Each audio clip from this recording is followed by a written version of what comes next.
수냄 여인에 대한 세 번째 마지막 시간입니다. 오늘 제목이 다 잃고 더 풍성히 받은 여자입니다. 이 제목이 어떻게 느껴지십니까? 만약에 이 제목을 고친다면 어떻게 고치고 싶습니까? 축복만 좋아하는 번영신학이나 긍정의 힘을 믿는 분들은 잃는 것을 싫어합니다. 그래서 더 받고 더 받은 여자라고 고치고 싶을 것입니다. 번영신학과 긍정의 힘이 인기가 있는 이유는 오로지 받고 또 받고 더 받는 것만이 좋다고 생각하기 때문입니다. 무조건 받기만 하면 좋습니까? 고난신학을 강조하는 고난파들은 이 제목이 축복신앙을 시사하는 말로 들리기 때문에 싫어할 것입니다. 그래서 다 잃고 깨끗하게 끝난 여자로 고치고 싶을 것입니다.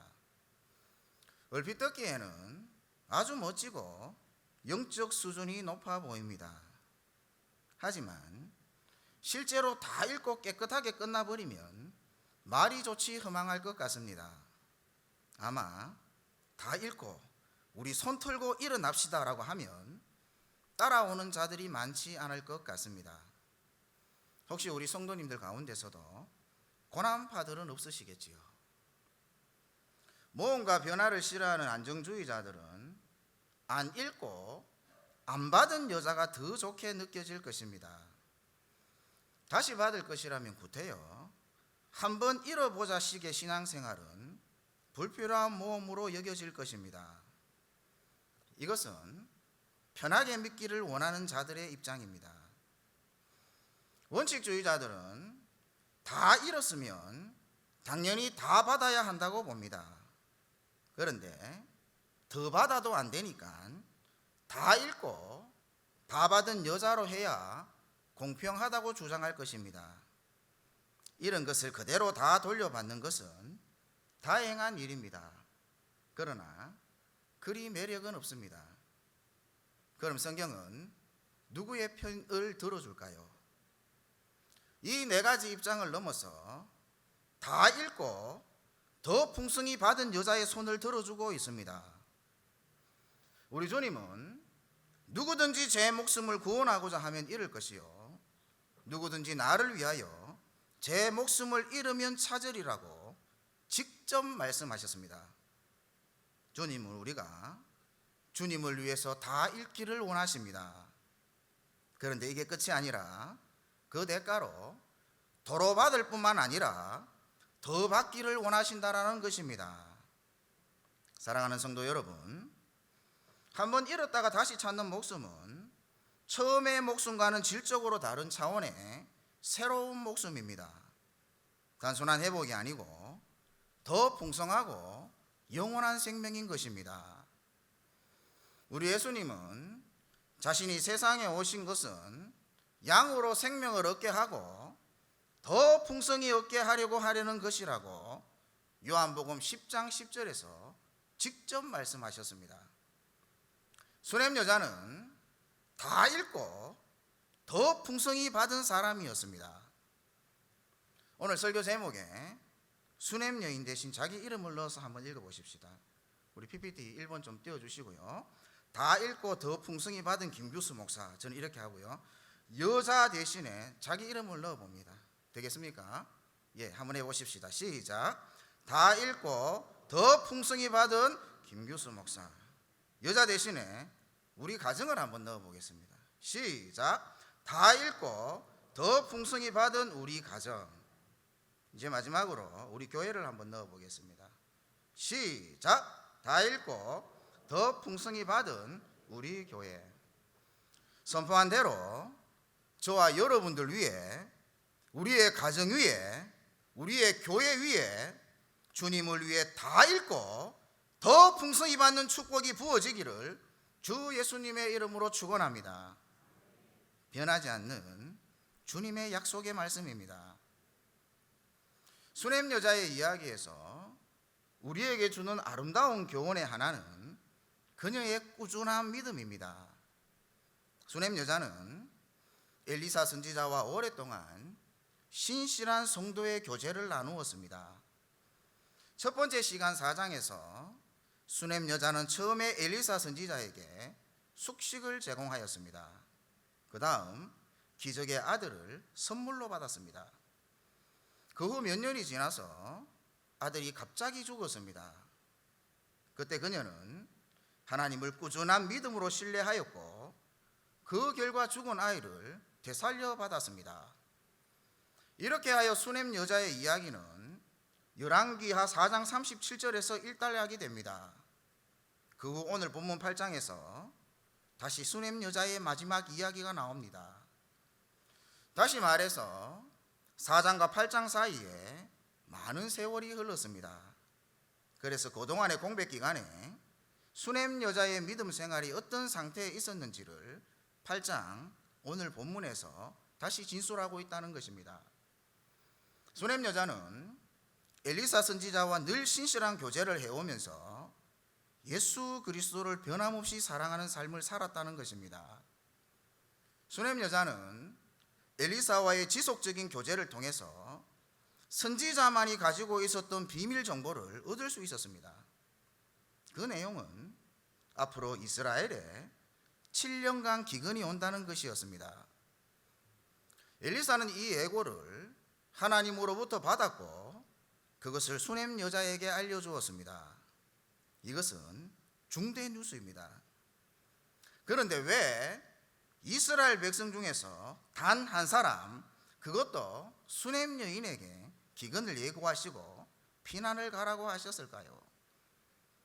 첫째로 하나님께서는 희생과 사랑의 봉사를 한 자녀들을 친히 돌보신다라는 사실입니다. 수넴 여자는 엘리사의 사역을 알뜰하게 도왔습니다. 엘리사에게 방도 지어주고 숙식도 제공하며 사역의 쉼터를 제공하였습니다. 하나님께서는 그런 희생을 기뻐하시고 기억하십니다. 그리고 때가 되면 후히 갚아주십니다.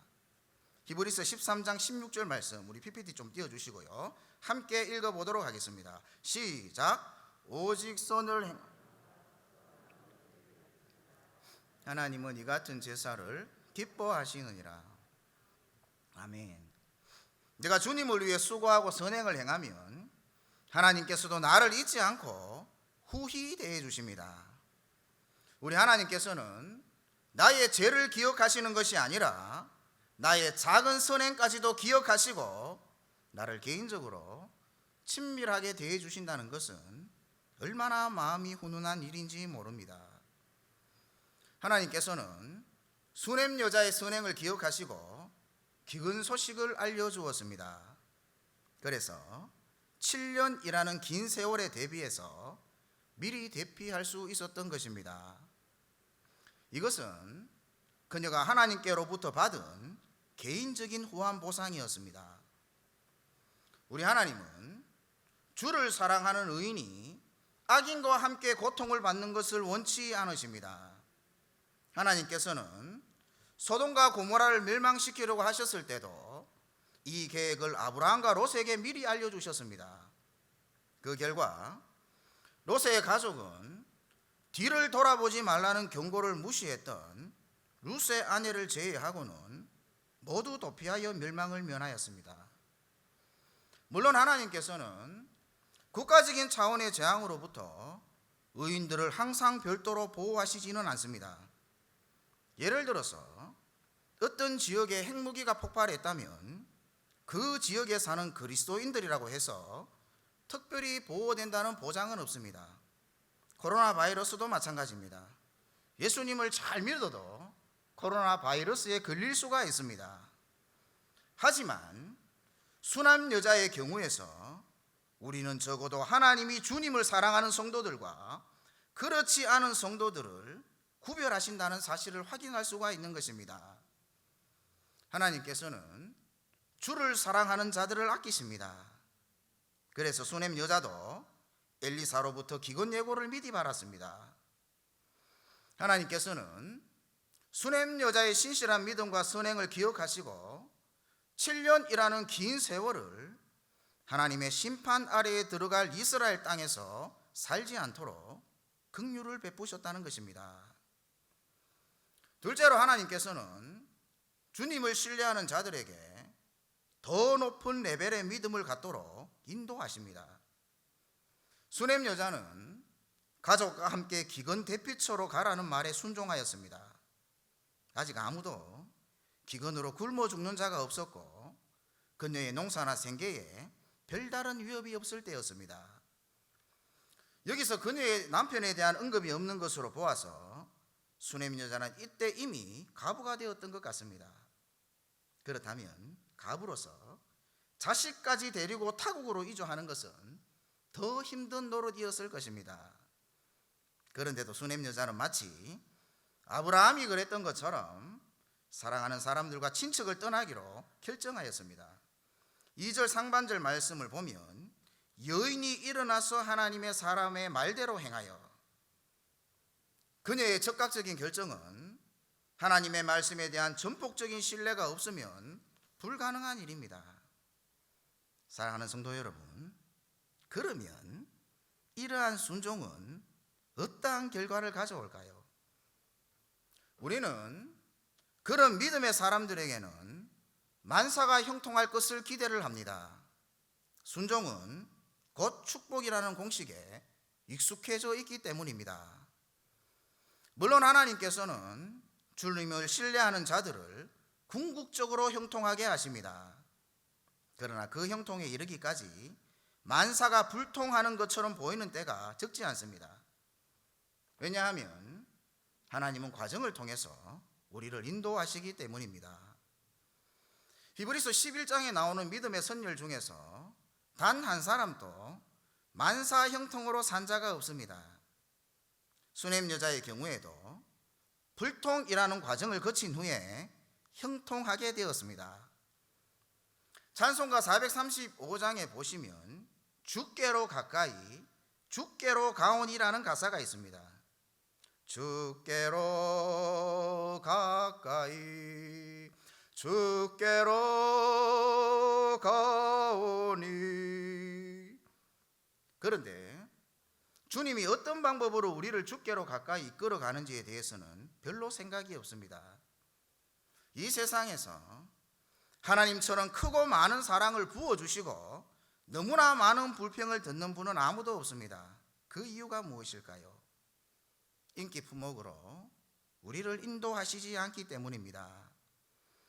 하나님께서 사용하시는 품목들은 시련, 단련, 테스트, 기다리라, 지금은 안 된다, 나중에 보자 등등입니다. 왜 그렇게 하실까요?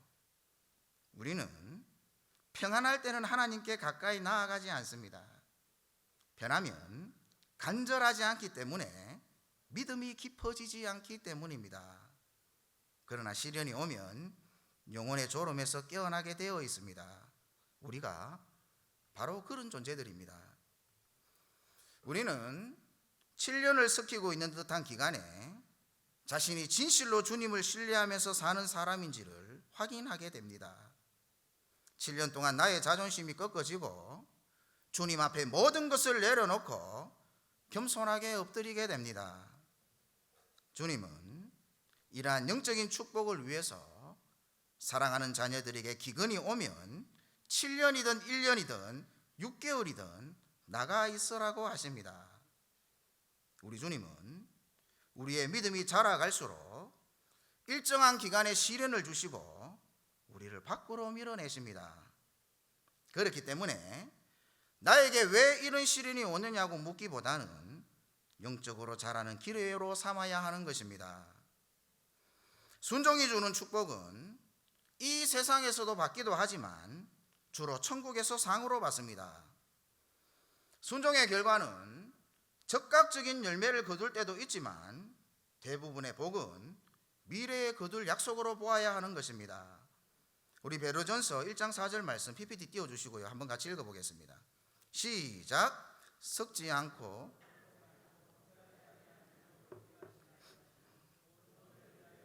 하늘에 간직하신 것이라. 아멘. 그러나 모든 순종은 궁극적으로 축복을 낳고 그리스도의 재림의 때에 하나님의 칭찬과 영광과 존귀를 받는다는 것이 성경의 가르침입니다. 수냄 여자는 7년이라는 긴 세월을 블레셋에 가서 살았습니다. 우리는 그녀가 그곳에서 어떻게 살았는지 모릅니다. 분명한 것은 적국인 블레셋에서 호강하며 살지는 않았을 것입니다. 아무튼 수냄 여자는 이방 나라에서의 힘든 7년을 다 채우고 무사히 귀국하였습니다. 3절에 보시면 7년이 다함에 여인이 블레셋 사람들의 땅에서 돌아와라고 기록합니다. 이 구절은 참으로 아름다운 말씀입니다. 성경에는 참 멋있고 감동적인 말씀들이 많습니다만 수냄 여자가 그냥 돌아와서 좋은 것이 아니고 7년을 다 채우고 돌아왔기에 감동적인 것입니다. 그녀는 크나큰 테스트에 합격하였습니다. 그녀의 귀향은 개선 장군의 귀국 못지 않았습니다. 그러면 이처럼 훌륭한 순종의 삶을 마치고 돌아온 수냄 여자에게 하나님은 무엇을 준비하고 계셨을까요? 아마도 큰 선물, 좋은 선물을 준비해 놓았을 것 같은 생각이 들지 않으십니까? 적어도 그녀가 예전처럼 염려 없이 다시 농사를 짓고 정상적이고 여유 있는 생활로 돌아가서 하나님을 계속 잘 섬길 수 있도록 예비하시지 않았겠습니까? 그런데 기양에 보니까 자기 집과 전토를 다른 사람이 차지해 버렸습니다. 너무나 어처구니 없는 일이 일어나 버렸습니다. 명령 플러스 순종은 축복이라는 공식이 안 맞는 것이 분명합니다. 이럴 때 대부분 우리의 신앙은 무너져 내립니다. 그녀는 다시 한번 더 큰 시험에 직면하였습니다. 이 시험은 그녀가 기근으로 이스라엘을 떠나야 했던 시련보다 더 견디기 힘든 것이었습니다. 주님을 순종하는 자녀들이 더러 망할 수가 있습니다. 하지만 하늘 아버지는 망하지 않습니다. 아버지가 망하지 않았으면 자녀도 망한 것이 아닙니다. 하나님의 뜻인 줄 알고 순종했다가 망해본 경험이 있으십니까? 이럴 때에 우리가 기억해야 할 것이 있습니다. 그것은 하나님을 순종하는 자들에게는 믿음이 더 발휘될 수 있는 축복의 기회라는 것입니다. 수냄 여자의 전 재산이 날아간 것은 하나님이 그녀를 노숙자가 되게 하시려는 뜻이 전혀 아니었습니다. 하나님께서는 그녀가 모든 것을 잃고 더 많은 것을 받게 하시려고 이런 일이 일어나는 것을 허락하셨다는 말씀입니다. 우리는 누구나 다 복 받기를 원합니다. 누가 고난의 세월이 좋다고 자청할 자가 있겠습니까? 그러나 하나님이 주시는 복을 받고 더 풍성히 받으려면 7년 기근의 의미를 잘 파악해야 하는 것입니다. 신명기 28장에서 저주의 목록이 나옵니다. 그 가운데 가뭄 재앙이 있습니다. 하나님과 언약을 맺은 백성에게 내리는 기근은 하나님의 저주에 해당합니다. 이것이 요점입니다. 이스라엘은 가뭄으로 모두 굶어 죽지 않았습니다. 하지만 그들은 하나님께서 형벌로 내리시는 기근이라는 저주 아래 있었습니다. 그러니까 수냄 여자를 하나님께서 빼어내신 것은 반드시 굶어 죽기 때문이라기보다는 하나님께서 내리시는 저주의 영역에서 벗어나게 하려는 것이었습니다. 그 땅은 7년 동안 하나님의 저주 아래 있을 것이기 때문에 하나님의 밝은 얼굴을 대하지 못하는 곳이었습니다. 수냄 여자는 7년 세월을 비록 블레셋이라는 이방 나라로 피신해서 고달픈 삶을 살게 되겠지만 그 편이 오히려 복되다는 것이었습니다. 적어도 하나님의 저주가 내린 이스라엘 땅으로부터 피해서 살 수 있기 때문입니다. 하나님께서는 우상 숭배를 하는 이스라엘 백성을 언약의 땅에서 징벌하셨지만 수냄 여자는 이방 땅에서 보호를 받았습니다. 우리는 그냥 근근이라도 먹고 살 수 있으면 된다고 생각할지 모릅니다.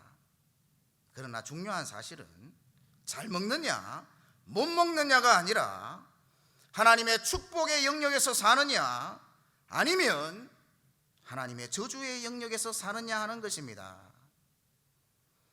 열왕기하의 저자는 이스라엘 백성으로서 이방 땅으로 피신하는 수넴 여자를 우상 때문에 하나님의 저주 아래 있는 이스라엘 땅에 나머지 백성들과 대조시켰습니다. 하나님께서는 신실한 자녀들을 항상 구별하여 보호하십니다. 하나님의 축복의 영역에서 구별된 자녀로 살아가는 우리 귀한 대동의 성도님들이 되시기를 주 예수님의 이름으로 축원합니다. 마지막으로 7년 기근의 또 다른 의미는 하나님께서 수넴 여자가 모든 것을 잃고 더 많은 것, 더 좋은 것을 풍성하게 받게 하려고 이런 일을 허락하셨다는 것입니다.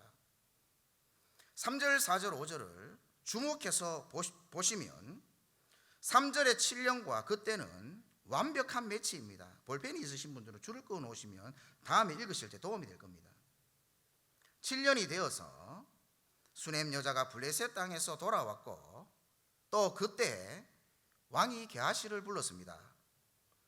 그리고 또 게하시가 엘리사의 사역을 진술하면서 기적으로 수넴 여자의 아이를 살린 이야기를 왕에게 이야기할 때에 놀랍게도 수넴 여자가 자기 아들을 왕 앞으로 데리고 나타나 직과 전토를 회복시켜 달라고 호소하였습니다. 세상말로 기가 막힌 타이밍이었습니다. 하나님의 섭리의 때는 언제나 절묘하고 정확합니다. 우연의 일치 같지만 이 우연은 하나님의 섭리의 결과였던 것입니다. 7년이 있었기에 게하시가 왕을 뵈러 왕궁에 들어가는 그때가 있게 된 것입니다. 7년을 마치고 수넴 여자가 귀국했기에 하나님께서 그녀의 마음과 발길을 인도하여 왕궁으로 들어가게 하셨습니다. 바로 그 시점이 게하시가 왕에게 수넴 여자의 아들을 살린 이야기를 하던 때와 정확하게 일치하는 것입니다. 그렇다면 7년의 기근이 임의로 정해진 기간이 아니었음을 알 수 있는 것입니다. 만약 수넴 여자가 7년을 채우지 못하고 돌아왔다면 이런 일이 일어날 수 없었을 것입니다. 우리는 이런 섭리의 때를 불신과 오래 참지 못함으로 얼마나 많이 놓치고 있는지 모릅니다. 사랑하는 성도 여러분, 하나님의 생각은 우리의 생각과 너무나 다를 때가 많습니다. 수넴 여자는 자신의 직과 전토가 하나님의 손 안에서 안전할 것으로 여겼을 것입니다. 우리는 하나님께 순종만 하면 하나님이 알아서 잘 처리해 주실 것으로 생각을 하곤 합니다. 우리는 블레셋 땅으로 가면서 매우 담대한 모습을 보일 수가 있습니다. 그러나 너무 간단하게 생각할 일이 아닙니다. 단순한 믿음은 좋지만 깊이가 없으면 나중에 당황하는 일이 생기는 것입니다. 수넴 여자는 순종 이후에 자신이 가진 모든 것을 잃었습니다. 하지만 하나님을 위해 잃어버리는 것은 여러 배로 늘려서 회수가 되는 것입니다.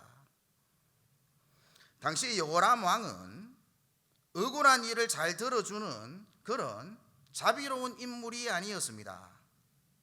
그러나 수넴 여자로부터 그녀의 죽은 아들이 다시 살아났다는 게하시의 말을 확인하고는 큰 감동을 받고 그녀의 모든 재산을 회복시켜 주었습니다. 그뿐만 아니라 그녀가 고향을 떠난 이후부터 현재까지 밭의 소출을 다 돌려받게 하였습니다. 그녀는 농사지은 자에게 품삯을 준 적도 없지만 손 하나 대지 않고 밭의 소출을 고스란히 되돌려받았던 것입니다. 기근을 미리 알려주시고 피할 길을 주신 하나님은 기근 후의 위기에서도 구출하여 주십니다. 저와 여러분에게는 7년의 기근이 없기를 바랍니다. 그러나 7년의 기근이 없으면 하나님을 왕궁에서 만나지 못합니다. 7년의 순종이 없다면 나의 이런 것들을 환원시키며 나를 크게 위로하시는 하나님의 놀라운 섭리의 선언을 듣지 못합니다. 하나님을 끝까지 신뢰하는 자들을 위해서 하나님께서는 크신 능력으로 지금도 쉬지 않고 역사하십니다. 하나님께서는 종종 불통의 과정을 통해서 형통에 이르게 하십니다. 순종 그리고 축복이라는 등식은 순종, 불통, 형통이라는 새로운 등식으로 수정될 필요가 있는 것입니다. 수냄 여자는 무엇을 더 받았습니까?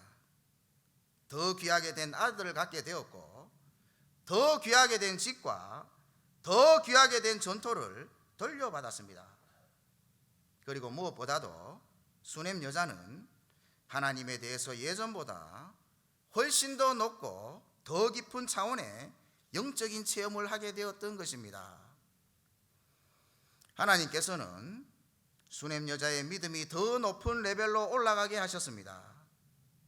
그녀는 후속 세대에게 하나님을 끝까지 신뢰하는 자에게 하나님께서 어떻게 갚아주시는지를 보여주는 빛나는 모범이 되었던 것입니다. 사랑하는 성도 여러분, 하나님을 공경하는 자들을 하나님께서 대우해 주십니다.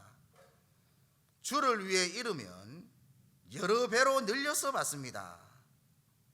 주를 위해 순종한 대가는 언제나 넘치는 은혜입니다. 하나님께서는 우리가 주님의 복음과 주님의 나라를 위해 다 잃게 하시고 더 넘치게 얹어서 주기를 원하신다는 것입니다. 우리가 주님을 위해서 다 잃으면 주님은 영원하고 썩지 않을 새 생명의 삶으로 갚아주시는 분이십니다. 수냄 여자는 자신의 것을 다 잃고도 예수님의 풍성한 생명을 구약시대에 체험한 성도였습니다. 그녀의 체험은 신약시대에 사는 우리에게 큰 모범과 도전이 되어야 합니다. 우리에게는 예수님의 더 분명한 가르침이 있기에 더 많이 읽고 더 많이 받을 수 있어야 하는 것입니다. 우리 PPT 사진 한번 좀 띄워주십시오. 넘겨주시고요. 넘겨주십시오. 지난주에 저희가 드린 금요 기도의 사진 몇 장을 올려보았습니다. 많은 성도님들이 함께 하셔서 함께 예배를 드릴 때에 참 기쁨과 감사가 넘치는 시간이었습니다. 사랑하는 성도 여러분, 그 이름의 시작이, 그 수고의 시작이, 그 헌신의 시작이 금요 기도회가 되기를 주님의 이름으로 축복합니다. 주님을 위해 일단 시간과 마음을 들여보십시오. 지금은 기도할 때이고 하늘 문이 열리는 때입니다. 제가 금요 기도회 자리가 채워지고 특히 오랜만에 오시는 분, 새로 나오시는 분, 어려운 환경 속에서도 만사를 제쳐놓고 오시는 분들을 보면서 가슴에 불같은 열정이 솟아나기 시작했습니다. 아, 이것이 사역이구나. 함께 모여 함께 예배드리는 것이 얼마나 좋고 기쁜 일인지 몸으로 느끼는 시간이었습니다. 감사했고 기뻐 춤이라도 추고 싶었습니다. 우리 목사님의 마음은 어떻겠습니까? 우리 주님의 마음은 어떨 것 같습니까? 그리고 이렇게 기도했습니다. 하나님, 금요 기도에 참석하시는 모든 분들이 수냄 여인의 복을 받게 하옵소서. 사랑하는 성도 여러분, 금요 기도에 다 나오시기를 바랍니다. 크고 놀라운 비밀을 보게 될 것입니다. 더 풍성한 복을 받게 될 것입니다. 아멘이십니까? 아멘이십니까? 또한 수요 예배를 준비하면서 이렇게 기도했습니다. 우리 크게 아멘으로 하다 가십시다. 수요 기도에 참석하신 모든 분이 수냄 여인의 복을 받게 하옵소서. 우리 대동교회 모든 성도들이 수냄 여인의 복을 받게 하옵소서. 우리의 가정이 수냄 여인의 복을 받게 하옵소서. 우리 예수님은 우리가 생명을 얻게 하고 더 풍성히 얻게 하려고 이 땅에 오셨습니다. 예수님의 넘치는 생명은 그를 항상 신뢰하고 따르는 성도들에게 오늘도 지금 또 부어질 것입니다. 그 주인공이 여기에 모인 우리 성도님들이 되시기를 주 예수님의 이름으로 축원합니다.